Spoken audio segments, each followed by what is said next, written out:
శ్రావణ మాసం 2వ శుక్రవారం వరలక్ష్మి వ్రతం సందర్భంగా కాకినాడ శ్రీ బాల త్రిపుర సుందరి అమ్మవారి ఆలయంలో భక్తులతో కిటకిటలాడింది. తెల్లవారుజాము నుంచి ఆలయానికి భక్తులు బారులు తీరారు. ప్రత్యేక అలంకరణలో కొలువుదీరిన అమ్మవారిని దర్శించుకుని భక్తులు మొక్కులు చెల్లించుకున్నారు. వరలక్ష్మి వ్రతాన్ని పురస్కరించుకుని మహిళలు పెద్ద సంఖ్యలో ఆలయానికి చేరుకొని ప్రత్యేక పూజలు నిర్వహించారు.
దర్శనం 50 రూపాయల అతి సౌకర్య దర్శనం, 20 రూపాయల విశిష్ట దర్శనం క్యూలైన్లు ఏర్పాటు చేయాలి.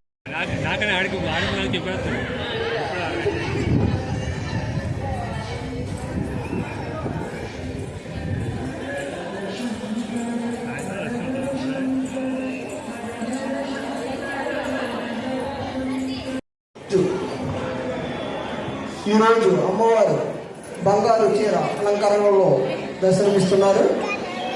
అమ్మవారిని దగ్గరగా దర్శనం చేసుకోవడానికి 100 రూపాయల ప్రత్యేక దర్శనం, 50 రూపాయల అతి శీఘ్ర దర్శనం, 20 రూపాయల విశిష్ట దర్శనం క్యూలైన్లు ఏర్పాటు చేయబడ్డాయి. ఈ యొక్క క్యూలైన్ల ద్వారా అమ్మవారిని దగ్గరగా దర్శనం చేసుకోవచ్చు మరియు తొందరగా దర్శనం జరుగుతుంది. ఈ యొక్క క్యూలైన్లో ఖాళీగా ఉండే భక్తులు బంగారు చీర అలంకరణలో దర్శనమిస్తున్నారు. అమ్మవారిని అతి దగ్గరగా దర్శనం చేసుకోవడానికి 100 రూపాయల స్పెషల్ దర్శనం ప్రత్యేక దర్శనం ఏర్పాటు చేయబడింది మరియు 50 రూపాయల అతి శీఘ్ర దర్శనం.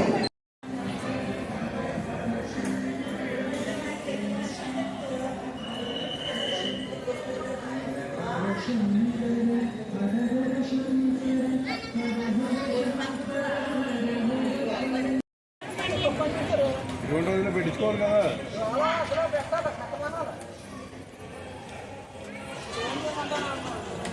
ఏమో సాయంత్రం